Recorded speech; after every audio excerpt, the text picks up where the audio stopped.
In the case of forest bathing, plants and trees put off some kind of airborne chemicals as self-protection mechanism. And when we breathe in those chemicals, they actually go inside our body and they destroy tumors and they destroy cancer cells. And there's a lot of new studies on this. And I'm using the term forest bathing to describe that. Welcome to the podcast that guides men to demystify and develop their intuition. I'm your host, Doug Bites. Let's dig into the science and expand your horizons. Our guest today is Jason Corder. I listened to a TED Talk that he recorded earlier this year, and I thought, this guy sounds like someone I'd like to talk to. So, Jason, welcome to the podcast. Thank you so much, Doug. Huge pleasure to be here Good. virtually, halfway around the world, same time, different place. And so tell everyone listening where you are right now.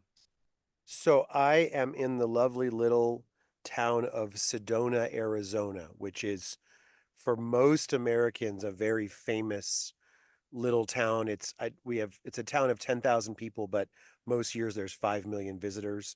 It's up in the high desert um, north of Phoenix. Okay. So it's up at 5,000 feet. So it's still really hot in the summer, but it's not as hot as the desert, Yeah. valley anyways. Yeah. Oh, because of the elevation. Yeah. And I have heard of it, and I'm not sure how long ago it was, but it would have been somewhere between 10 and 15 years ago. I did attempt to fit it into one of my So schedules of one of my trips to the US for a scuba dive show, actually, but I just schedule wise couldn't get it in. I just wanted to go and spend the night there and see what it was like. But yeah, it's on my bucket list there to get there one day. Yeah. And I'm just absolutely. curious, what was the motivation for you to do a TED talk? I crashed and burned, crash landed out of Hollywood or out of the film business as it exists in Hollywood. Um, and this was almost really only a year ago now. And that's another story maybe for another time. But let's just say that that's what started this journey. And I immediately pivoted to being, a public speaker. And the first stop on that journey for many people is a TEDx talk, and it's a great springboard to start that career. It's not it's not an end all be all by any means, but it is a very nice and it says to people sort of you've landed or at least you've started. Um, but I also I always wanted to tell my stories of I think of my life and things I've learned or experienced in this sort of wild life I've had. I for a decade previously I'd tried to use film to tell those stories, and I had a lot of success and a lot of fun and fulfillment doing that in Kenya when I was in Kenya for over a decade. But then trying to parlay that into Hollywood was just kind of sort of a wall of frustration and dishonesty and sharks and schmucks as I call them. Probably didn't help that it was a pandemic as well. But in any event, I love being in this space now, this new space for me of being on a stage and telling stories. I guess because you can talk more specifically. I was an abstract artist for 2 decades prior to that, and so I feel like everything I'd done before was very much in art, very creative, but not specific in terms of ideas. Which uh, you know, sort of a little bit of what you found when you went to as we were talking about just before here, went to the Picasso Museum in Antibes and got a taste of that world. And it was a beautiful time and I had a beautiful time doing it. But I like I like being able to actually talk specifically about ideas and bring ideas to people's lives that can help add value to their lives or change their lives, as so many ideas have brought value to my life. So I think I'm finding that very kind of spiritually and emotionally and intellectually fulfilling in just this first year and sort of in this new space because of that ability to just kind of use normal language to Mm. communicate. The problem is blabbering on, as you can tell that I do, but I've created an alias on Instagram called Blabbermouth. So I own it. I own it honestly, and I'm going to shut up, and I have a zipper that I've attached to my mouth here. I'm going to zip it up. There we go. So, in your TED talk, human connection seemed to be the theme. What motivated that? This theme of social closeness. Mm-hmm. Yeah. I think I mean, it was definitely born out of this sort of, post, post-pandemic space of wanting to reconnect and kind of expecting that there would be this big kind of global reconnection movement, if you will, where we all sort of shed off all of the accoutrement of the pandemic and said, "Oh, it's time to hug and smell each other again and have tactile experiences where you're feeding the senses with tactile information." And I don't know, when I first thought of the idea of social closeness, I mean, I didn't coin the phrase, but when it first came to me as an idea and a way of express, I was looking for a phrase to essentially be the opposite of social distancing, and that's kind of what I came up with. But in any event, I don't know if I knew even then how much it wouldn't feel like we were shedding this past pandemic sort of way of being afraid of each other and disconnected.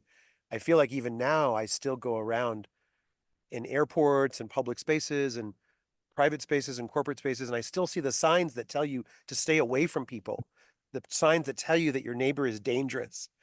Um, I don't know if you get this reference, but I know you might, and some of your listeners might. I feel like Garp running around with in the world according to Garp, the famous novel from back in the day here, and then was turned into a movie. But just going around yelling at everyone to do things. Take that sign down. I feel like it's almost making me curmudgeonly. But anyway, as a long answer to your question, yeah, I really was inspired to think of ways of reconnecting, and then the little bits that I'd learned, along the way of doing that. And some of those things were reconnecting. I realized that we can gain so much actual energy from the earth itself, obviously through grounding and forest bathing, and people are learning that or relearning that again these days so much. So I realized that if it seems like that's a great starting point, is to reconnect with the earth, and then in a sense drawing the strength from that, we can also now reconnect with each other. Or maybe it's the other way around, or in tandem. But I decided to talk about both elements, i.e., reconnecting to the earth and regaining social closeness with each other, just because I felt like they were both. There were so many times and so many and coaches I had said, you need to choose one or the other. That's I feel like that's my entire life of people saying you need to choose one or the other, and the artist is yelling, no, no, no. Anyway, so I decided to put both of those elements into the talk and to keep both elements in, um, Yeah. going against the grain as always. Interesting. Yeah. Just a little earlier there, you mentioned the word tactile. And it just brought a memory back to me. And you having been in the art world, and as I mentioned before we clicked record, art has never been, synonymous with me. Like I enjoy certain types of art, but I've never considered myself an arty person. For me to My 6-year-old grandson now gets me to color in with him, and I'm great with that because we're going between the lines. And Okay. yeah, and but when I sit back and I look and I think, yeah, my choice of colors could have been a lot better. But one thing I do remember from kindergarten, I actually after 6 months at kindergarten, so when I was 4, I talked my mother into letting me stay home for the rest of the year, because the teachers forced me to do finger painting. And the tactile of that on the end of my fingers, it felt like mud, and I Yeah. couldn't do it. Yeah. I had a sensitivity there that it just didn't Yeah. flow. It was like fingers down a chalkboard to me, Yeah. Yeah. finger painting. Now, all the other kids seem to be having a great time doing it. And Hmm. I remember this was one of the years ago when I did try and hit my schedule to go to Sedona and visit Sedona. I was in California. I was doing an energy clearing class. And I Hmm. remember somehow or other this came up during the class. And the beautiful teacher, Jean, she just sort of quickly and easily, politely explained to me that there was a thing in my energy there where I just had a repulsion to that tactile sense. And yeah, so for me, if I was ever going to start painting, it would definitely be with a brush, not with the fingers. Yeah, Yeah. I mean, that's interesting, but I would actually say in your defense that I actually, it's interesting you say that. I remember something similar because I never liked, quote, finger painting.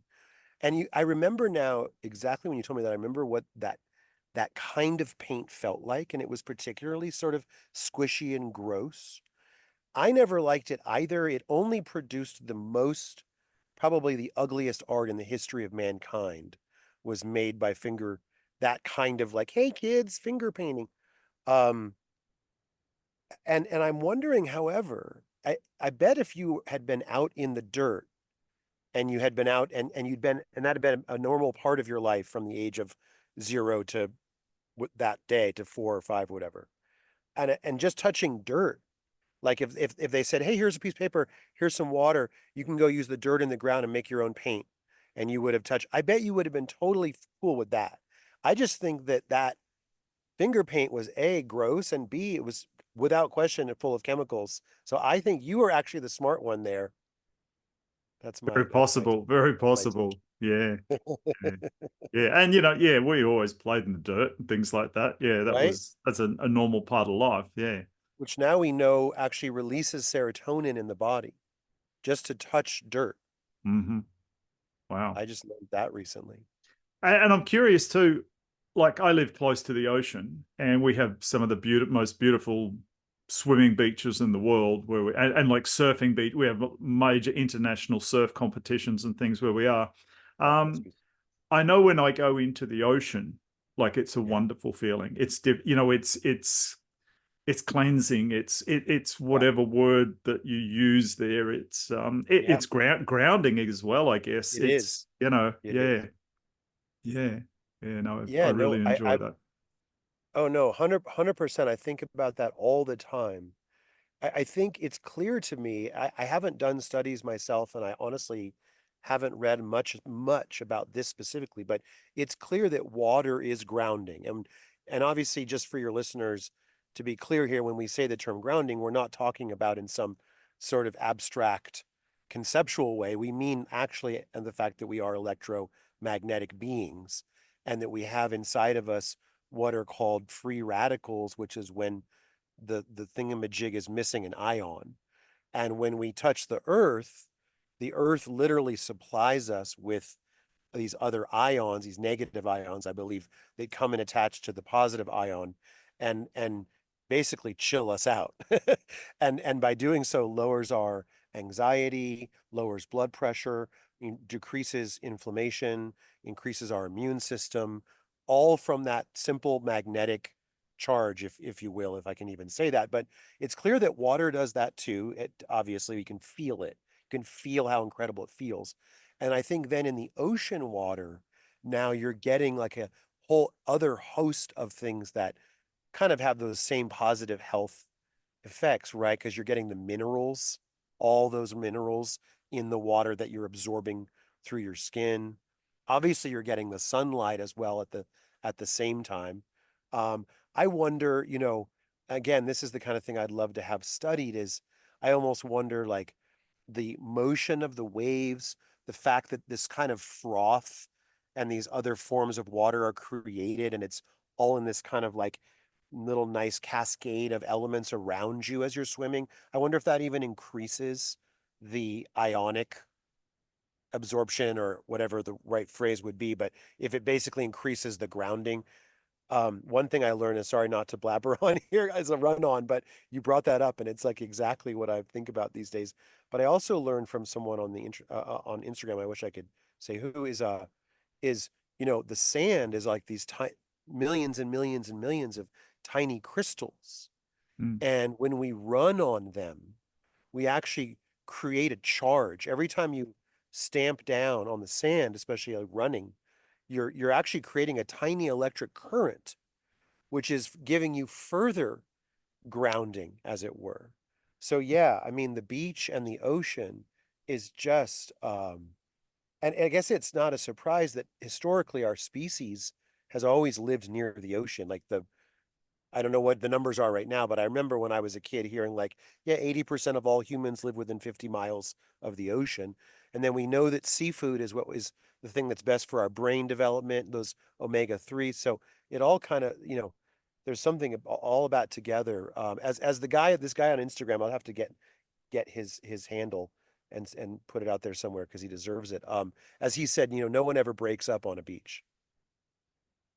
True, true. Yeah. And that, yeah, just brings a few things to me. There's a gentleman I've interviewed twice on the podcast, and he lives not that far away. And actually, he lives very close to me right now. He lives about a kilometre up the road. But when Mm. I interviewed him, he was a little further away, and he's a six-time Australian Ironman life-saving champion, four-time world champion. And Wow. so he was, and those Ironman events, it's a swim, a paddle on a surf ski, and then a run on the beach. And so, and he's extremely intuitive and a very advanced soul.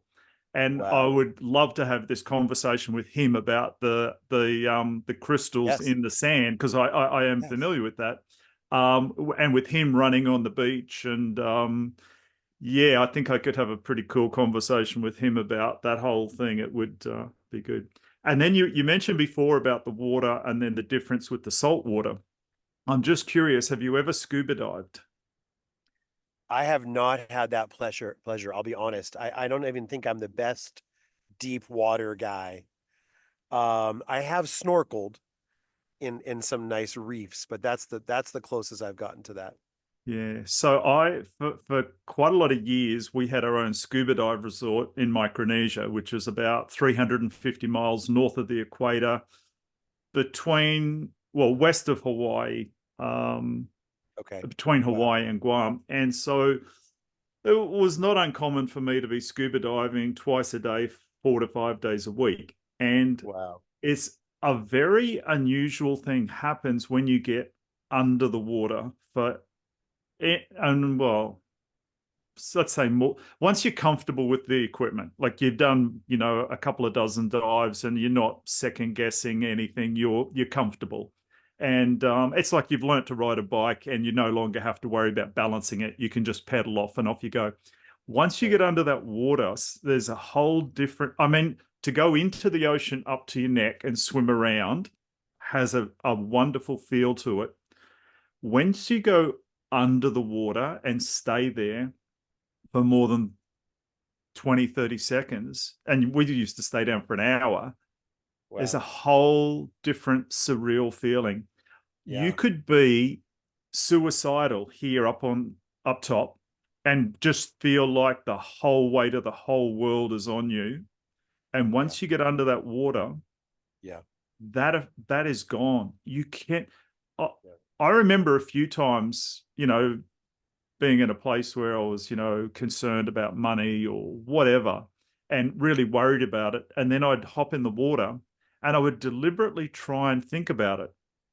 And it just wouldn't, the, the brain just wouldn't process that crappy Wow. information. It was just like, this is where I want to be. It's Yeah. just, and I talk to others about it, and there's something about the frequency of being under the water like Yeah. that. And I don't know whether it's just because it's salt water and got all the minerals in it as well, or it's just water in general.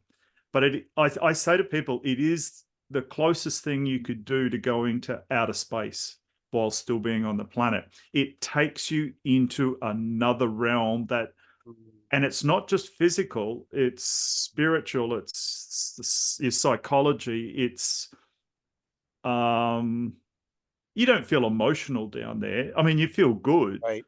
Right. It's a great feel. And look, I've got to say, I was spoiled as well. I was in one of the top 5% places on the planet. Like the visibility where we were was phenomenal Oh yeah. every day. And we weren't sitting in 5 or 10. We were in if the visibility was less than say 60 feet, we wouldn't even get in the water in that spot. We would just move the boat somewhere else to where it was 100+ feet, which is very, very good.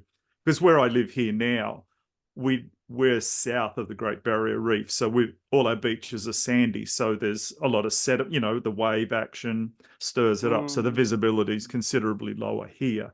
Okay. And we don't have Okay. the coral reefs right where I live. They're a lot further north. Okay. Um, Okay. so, Sure. Sure. but we have surf on the beach, whereas where the reefs are, Yeah. they don't. Yeah. The reefs in Australia are a long way offshore, so they don't get it. But yeah, so very interesting, these things that nature provides for us to yeah, to help us maintain our physical bodies, our emotional Right. bodies, et Right. cetera, et cetera. Yeah, Right. yeah, very Oh yeah, you're interesting. right. You're right. It's that's kind of what I've been coming to as well. I mean, all the tools really that I would want to give people, I focus on working with young people these days, or at least in my new career here. And but the tools I want to give them is really just the things that are provided by nature, as you say.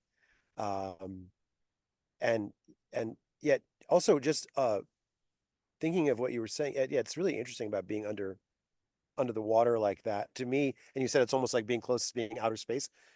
I was thinking of almost the opposite, but then again, they're the same. Opposites are the same, aren't they?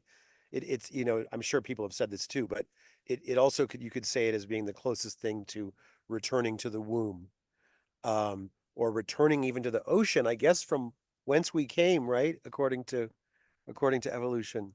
Um, but in any event, it's almost maybe maybe it's the worry that you said that disappeared from your mind or disappears from your mind when you are under the water, as you say, even as opposed to being on the water. There's something womb like. I guess what it feels like is it's such a protected, safe place where you feel the sense of, maybe even that sense of love that comes through that people talk about when they have near death experiences and they go to the other side, quote, and all the trees are loving them. It's almost like the same thing down under there.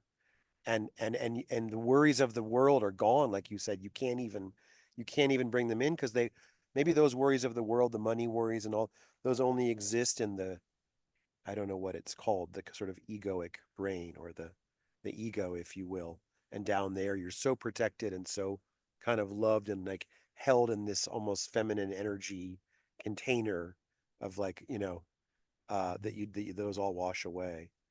Yeah. But that was really cool. I really love you said it.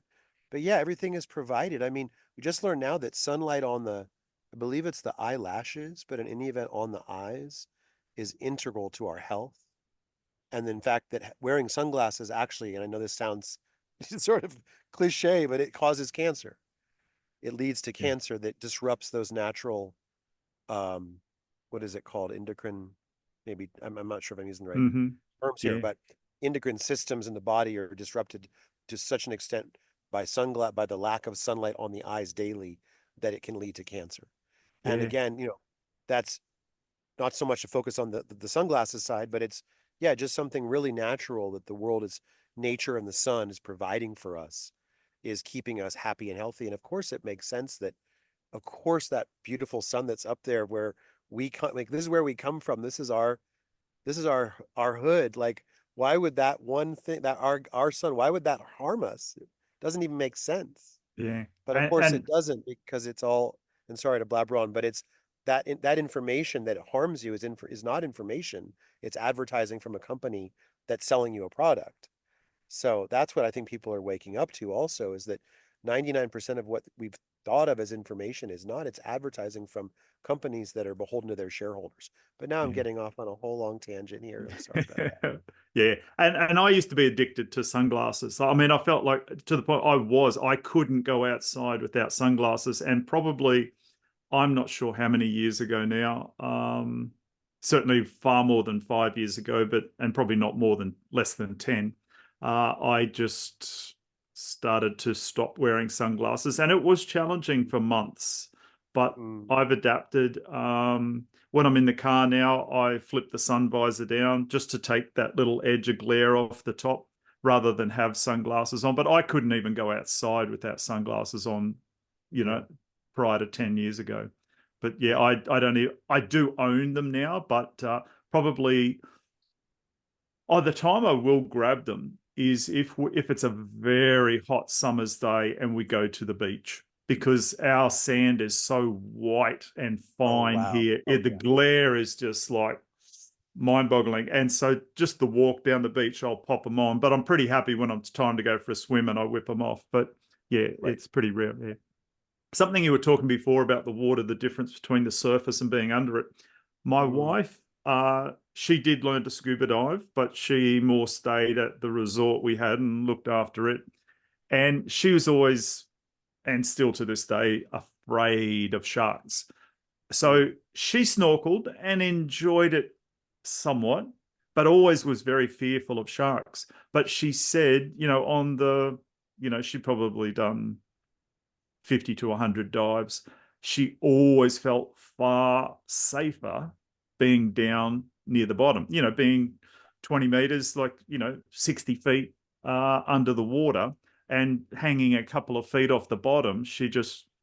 That felt much safer to her than sitting up on the surface. yeah, And it is a very different feel down there once you're yeah. comfortable with the equipment. So it's anyone listening, I would highly recommend it to you.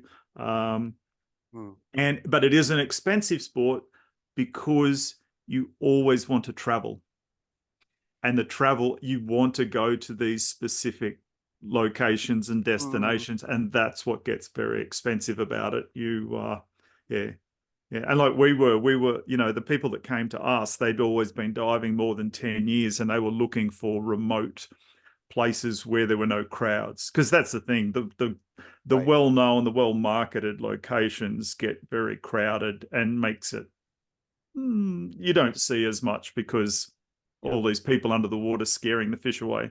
Yeah, but anyway, another story. But I wonder if you could I mean, it is interesting to think about what are the exact reasons other than sort of heart metaphysical and spiritual ones, but could you recreate that underwater experience? I guess isolation tanks, Uh, um, sort I of have been trying, in them. but Yeah, but have you that's been not the in? same thing, is it? I mean, it's not No, really, no. really, The float tank. You're in that heavily salted water, so you're yeah. floating, and your face is still out. Oh yeah, no, That's it's I enjoy. Have you been in those? I think one time. It's not Yeah. my, Yeah, it's not I've my, done it 3 or 4 times and enjoyed it. I got given a gift voucher and I enjoyed doing it. But yeah, yeah, that's different again, but enjoyable in a different yeah. way. So yeah, yeah. Maybe you could recreate it by scuba diving in your own swimming pool and putting on a Hawaiian shirt at the bottom. Yeah, yeah. So anyway, all right. So in some of the information you sent through, there was a few topics there you wanted to talk about. One of them you've got healing the little boy and all men, and I'm just curious, have you found an area from your childhood maybe that needed healing?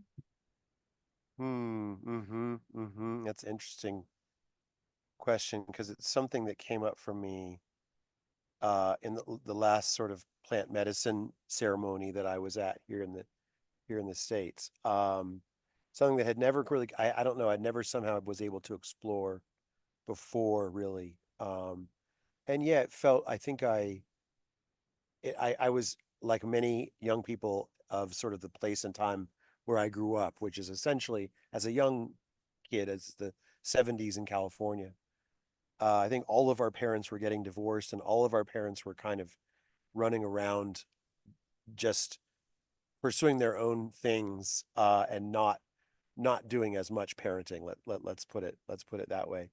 Um, and I was an only child, and I think that I think I felt very sort of at times very alone and not I was not I don't know. I think I was exposed to a lot that I probably shouldn't have been again, and it's sort of that's what life was like, then, and um probably what in a way when you hear about kids who are like grew up in the music industry or something, exposed to too much and not given enough loving and parenting or so yeah, I think it's something that I sort of faced with myself growing up that place and time and haven't really looked at or dealt with for 55 years until now. And now it's sort of coming out in ceremonies I'm doing or just in times that I'm sort of sitting with my spirit or with my God. Um, and yeah, I guess it's painful, but I don't know. It's funny. It's talking about it now sort of helps release the pain around it even. So that's sort of interesting. But but I think that, yeah, I don't having myself being lucky enough to have children, and in my case, have boys. I have three boys. You know, you also get to, I guess, in some level, you have a chance to sort of heal the little boy in you as you get to do, maybe a better job than your parent did of taking care of you, or just, you just get to relive some of those times and be there for a child.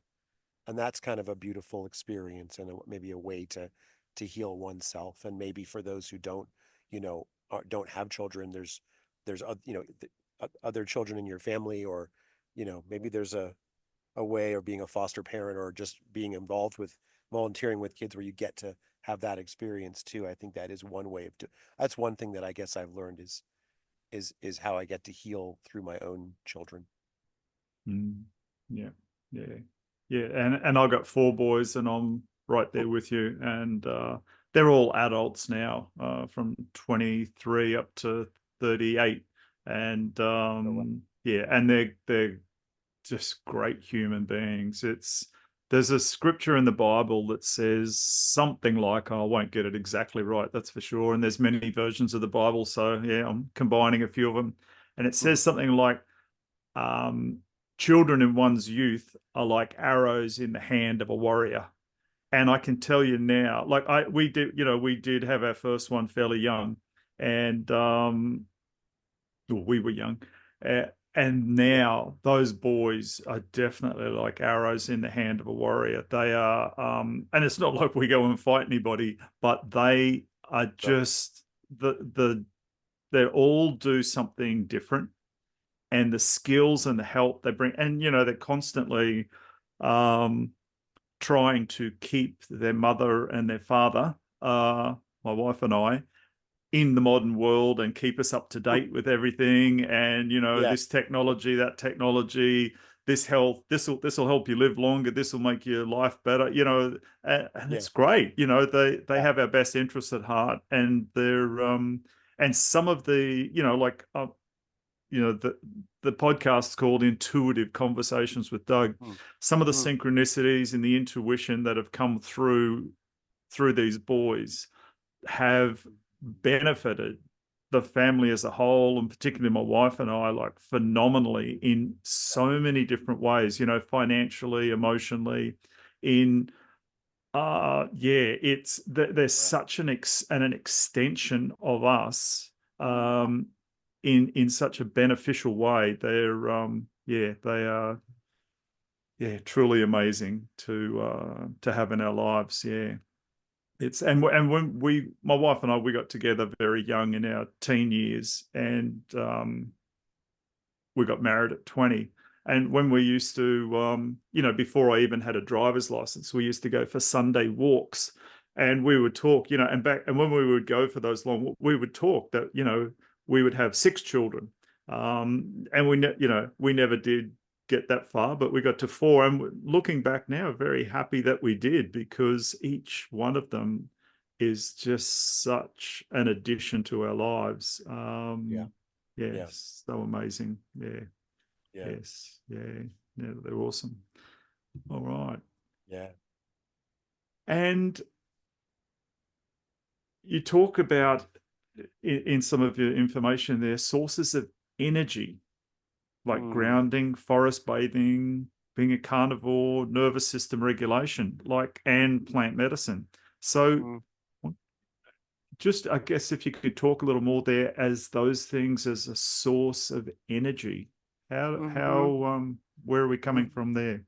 Mm-hmm. Mm-hmm. I mean, that's a really good question. And I think it's anytime that word is used, I feel like it starts things can start getting uh either complicated, or they can turn people off, who are sort of like, think of the word energy as, well, like, think of it kind of like, you know crappy late Picasso art in a Mediterranean museum. No, sorry, I guess I'm a little unfair, because that's kind of an in joke based on our previous conversation around that Yeah. museum. But You got me giggling um anyway.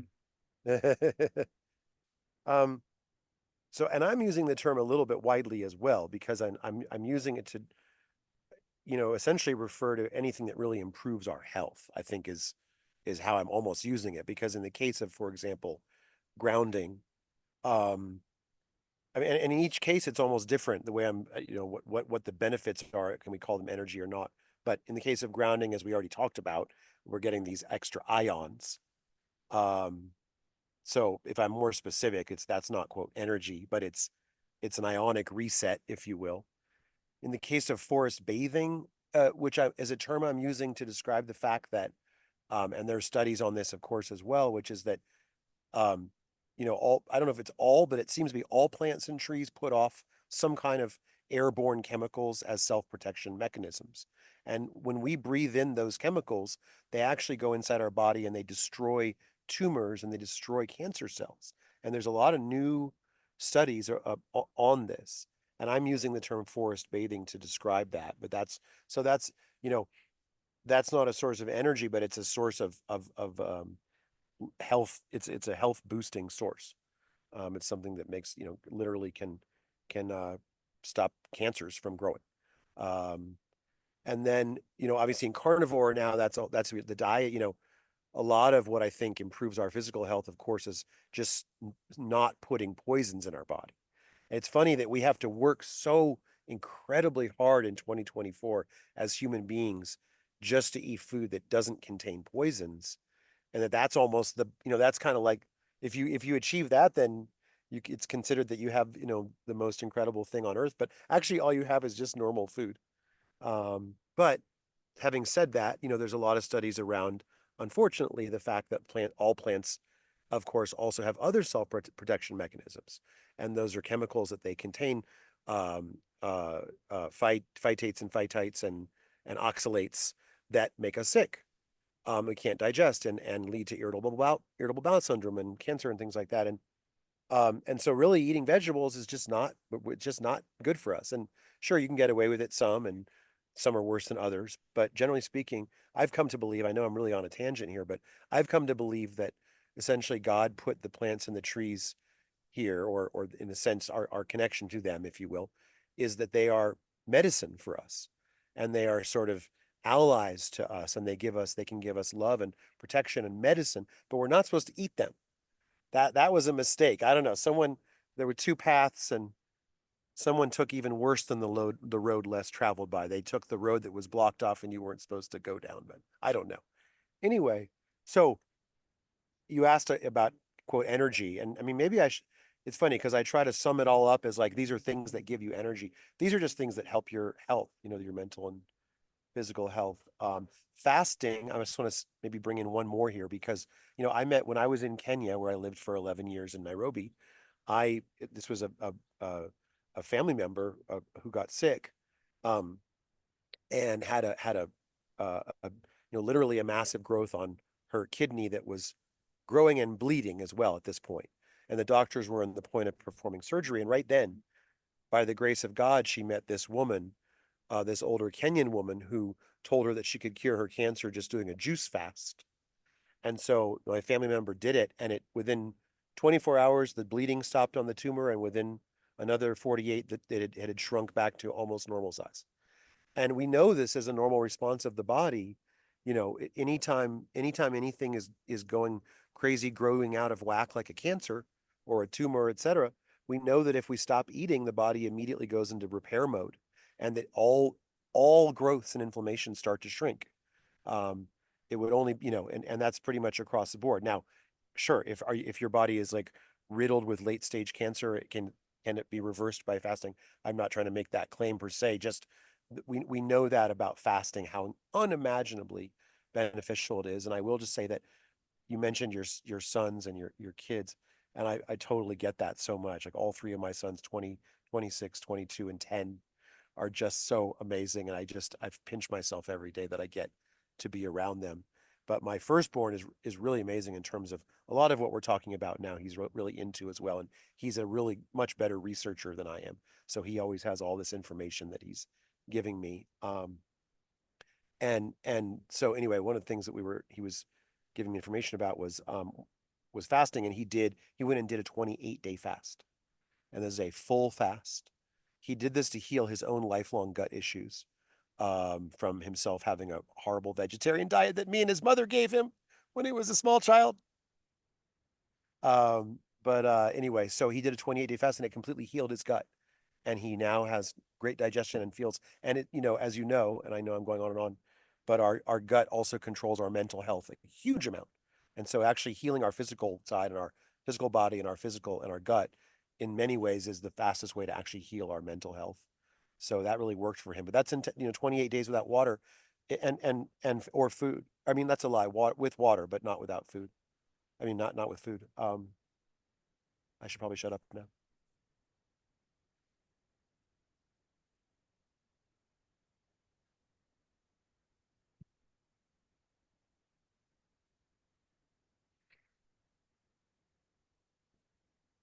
I can't hear you. If you can hear me, I'm sorry. I've lost your audio, but you're not muted. Bad at my end. Sorry. Oh, there it is. Just sorry. Oh, Hang on. you're good. Sorry, my I'm just bad. gonna quickly write down the timestamp there so I can edit that little bit out. Sorry, I was just asking there. So, did your son go to a retreat center or somewhere like that and go through that experience? You know what he did is he found a coach that he was able to work with remotely. It was actually a guy who was in the UK. And I don't remember how he found him, but again, he's very good at research. So found someone online. And obviously I know he read lots of reviews of him and like checked him out and all that. But it was a proper, the guy was a proper Oxford trained clinician, if you will. I think when you're doing a fast that long, it's really important to have at least a proper coach um, to help you in case you run into problems. Yeah, I've done, and not in recent years, but many years ago, I've done 3 day fasts. But to go 28 days, yeah, that's pretty serious, full on. Yeah, yeah. Yeah, yeah, He wow. felt he needed something that long himself, but yeah, Yeah, I'm trying to gear up to do a 3-day fast soon, but yeah, oh, there's always lots of excuses not to, but I really, it is amazing. I know that, any of those of us who are, getting older and starting to face these different health things and they're worrisome, especially growths, you get a growth on your face or your body or, it can be very scary. And of course, and I know I'm tangenting, but the system in place again is there very much feeds on our fears in those situations. But the truth of the matter is we have the tools and the knowledge to really cure and deal with anything, even growth, even precancer, etc. If you just immediately fast, mm, those things will literally reverse. But I will say this, that I know for many people that nothing is scarier than having to either change their diet or restrict their diet, or of course, God forbid, not eat. I mean, that's it might be the hardest thing on earth to do. So I think also for many people, they feel it's easier to give up control and just go to the hospital and have surgery and have pills or have radiation or all of that stuff that's so harmful, because at least we don't have to actually fast, which is sort of existentially terrifying and almost impossible to do. I wish if you could somehow make fasting more tolerable, we could help a lot of people in their health, because it's the benefits of it are like within hours, yeah, you're reversing growths. yeah, yeah. Very interesting. Very interesting. I just want to change tack a little here. In your TED talk, you talked about when you were in Kenya, you were kidnapped and robbed. I know it was really changing tacks here, but can you share some of that story? Oh, for sure, for sure, for sure. Well, I will say, I mean, not to give the punchline away, but I will say that in Kenya and in especially in Nairobi, the capital, the police there unfortunately are quite corrupt in general. Now, I'm not definitely not harping on every policeman there whatsoever, but it is a known thing that I'm stating there. So having said that, yeah, there are things like this that happen in Kenya. It is a place I think I felt like my cortisol levels were raised for about 11 straight years, for just some things but there were also other things that happened there. There was some terrorist things that happened while we were there. So just kind of creates that level of fear. And that was definitely unfortunate. Um, But I was, yeah, you also, Kenya is a place, and it's true of across, I think, most of sub-Saharan Africa, where most apartment buildings and houses have gates around or have walls around the entire thing, and they have a gate, a large metal gate usually, that has to be opened for you to drive in, and then it's usually closed. And there's usually a guard that works at the building or at the house who has one of his jobs is to open and close that gate. And then you drive in, and then he closes the gate and locks it with a padlock. So I was coming home, one night. I remember it was around Halloween. It was a Halloween party. Coming home, around sort of midnight or whatever, and the the the gate opened, and there's different security. I was at an apartment building at this point. Luckily, my two boys were staying with their mom, who was also in Kenya as well, so they weren't with me. So I was alone. But anyway, sometimes you'll see different guards at your building. You won't necessarily, they might replace a certain security guard that night. So I didn't make much of the fact that I didn't recognize the security guard. But when I got out of my car, I looked up, and there were three of the security guards just walking right at me and literally just grabbed me. And so they weren't obviously security guards. And they grabbed me and literally tied me up. Now they weren't violent, so I wasn't being like sort of hurt particularly, but obviously, you're being tied up and whatever, it's a struggle. And I was thrown on the ground, the cement floor of the outhouse, the sort of the outhouse bathroom for the guard out there. And the actual guard, when they threw me in there, was tied up as well. So we were now both kind of tied up, lying on the floor. At this point, they went into the building and proceeded to unload everything I owned of value out of my apartment and bring it down, not like even necessarily in a rush, bring it down and put it into the back of my car. Now, and they also emptied other apartments that night. I wasn't the only victim of robbery. There was, I think, 8 or so apartments in this sort of small apartment building. And when they finished loading up the first load of the back of my car, they then took me and the guard, and they put us both in the back seat. And for some reason, they put me in first, and then they laid him down on top of me. And then the two of them got in the front and drove us off. And at this point, I didn't know where we were going, and I was not it was not feeling that great. And I had seen at some point that they had an actual gun as well. Um, but what we did ultimately is they drove us out to the edge of Nairobi, out to this place that people who have been there will know is called Karen, and sort of the edge of the forest. And they dumped all the stuff from the back of my car into the forest, and then got back in, and we drove all the way back to the apartment and did it again. So they loaded up the back of the car again. I think this whole time now, me and the security guard are just still lying there. And then we went out for our second time out to drop.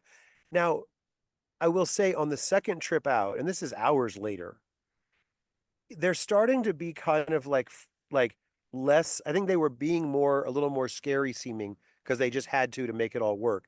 But now that they know that the end of this little charade is coming, they're being kind of friendly, and they're sort of starting to say like, Mr. Jason, we are friends. And so at the end, now there's something that happened that I guess I should say just because it evokes emotion in the story. But at one point on this second trip, I felt this warm trickle of liquid envelop my entire midsection of my body. And it was the guard urinating on top of me, which I thought was kind of like a fitting sort of towards the end part of the story. But anyway, we got to there at the end, and they dumped all the second part out. And they said, like, Mr. Jason, now we are friends. Take your passport. Here's your wallet. Here's your car. And they said, you know what? Even now we are friends. Tomorrow, let's meet for a drink at Casablanca, which is the name of a bar in the area that I live in. So it turns out, and I know this for a fact, they were literally just the police from the local police station in that area. And they needed some money or whatever, and so they carried that out. They weren't even thieves, as it were. They were literally policemen. And they gave me my car. They had taken my shoes, so I was barefoot and covered in urine. And it was 5 in the morning, and I was driving back towards Nairobi, and all of a sudden the car ran out of gas because, of course, they'd been driving it all night. But I limped into a gas station, but I had no money. And it was that first light of day, and there's canyons that people in Nairobi have to walk sometimes for hours. They'll walk commute into the city from, and so there was a man that was obviously doing that very early, sort of 5 a.m. before the tropical sun, rises. And he actually gave me like 100 shillings note with which I was able to pay for the gas. And so I was able to but I was standing there with no shoes on and, covered in urine, asking him. He must have thought, I'll say for our Kenyan listeners, hey, that Mzungu is crazy, huh? What is he doing now? But yeah, so that's my story. And then then with that 100 shillings, I got enough gas to actually get to the apartment, and that was the end of the whole charade. But I never got hurt, physically hurt, for that whole entire process. I also did not meet them at the bar for the drink, although in some way, and now I wish I had, because then it'd be more to the story. Maybe I'd have like a business with those guys now or something. Yeah, probably. They might have asked you like, what was this thing? We've got a few things there. We're not sure exactly what they are. Like, how do Yeah, we describe these to people to buy them off us? Yeah. yeah. Yeah. Wow. Yeah. No, very, very interesting story. And yeah, I guess you can laugh about it now. Yeah. Yeah. So yeah. So talking about that would, it was particularly the beginning of the fearful situation. I'm just curious, in life in general right now, what's your biggest fear? Hmm. That's a good question. I have a lot of PTSD from some of these experiences. I had other experiences of violence in Kenya that were on more of a personal nature of someone that was my partner. So I brought a lot of PTSD back from those years in Nairobi. And I've been dealing with that now, where when I hear loud noises, I jump. Or when I hear loud noises, I yell. And I haven't figured out how to stop that, by the way. So if you or any of your listeners has a idea on that. I know people have talked about like tapping techniques and certain kinds of therapy and things. So I definitely need to. But so it's hard but those aren't conscious fears, right? Those are like a loud sound just happens and I'm suddenly jumping without even knowing what's happening. But that's not a conscious fear. Um, hmm. I don't know. I guess in a way, I'd have to say that my biggest fear is the sort of collective shadow side of humans, and maybe slash my own shadow side. um, because I don't feel like I have specific fears right now. I know if I lived maybe in the middle of a big city, I might have sort of fears around just people late at night kind of fears. But I don't. I live in a small, safe town, so I'm sitting out in the garden, beautiful garden right now, without any kind of physical worry or fear. So I think it's more of my own shadow side, or the fact that humans seem to so boldly portray their shadow sides a lot and do a lot of dangerous stuff. That I feel like that's where my fears are right now. Yeah. Interesting. Yeah, we all have different things, and I don't ask that question to every guest, but I selectively do, and it's interesting for me what gets us. Like in kindergarten, I didn't like finger painting. We all have our little Right. thing, Yeah. and I just think when we share these things, it helps the listeners feel a little more normal. They're like, oh, okay, yeah, that bothered me too, or Mm, yeah. it makes my fear seem not as Yeah. unusual, different, or I feel a bit better about myself. So yeah, Mm, yeah, thank you for that. yeah. Now, one last question for you.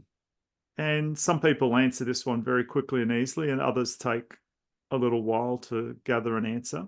We know which way I'm likely. Like the betters right now are probably leaning to one side, but yeah, yeah, go ahead. So, if your microphone was connected to all 8.1 billion people on the planet right now, and Yeah. you knew that they wouldn't judge you, blame you, or shame you for Mm. anything you said, what Hmm. would you say to everyone in the world right now? Hmm.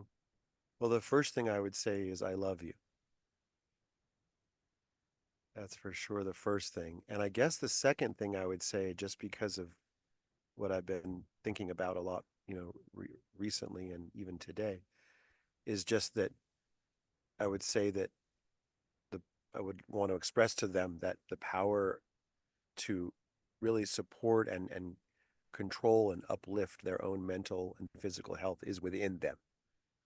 That the power to be, yeah, the power to feel good, to know how to handle it when we don't feel good physically or mentally, is something that's within us. And that anything that is we need externally is also there. It's provided to us by God or by the earth or by Pachamama, by the universe. We have these wonderful plants and trees that provide for us as well. So I guess just that you have, I would say to them, you have the power within you to be happy and healthy, and you don't need to find it from anybody else in the world. It's beautiful. Yeah, I very much agree. So, is there anything that we haven't talked about that you would like to mention before we go? I'm going to, in the show notes and stuff, I'm going to have your contact details and how people can get in contact with you and anything like that. But is there anything we haven't talked about that you're thinking, yeah, I would love to mention this? I mean, I am single. And circulating? No, and not circulating Not at all, circulating. and don't Okay. have time for anything. I don't even know why I brought that up. Oh my God. I'm the biggest tease on earth.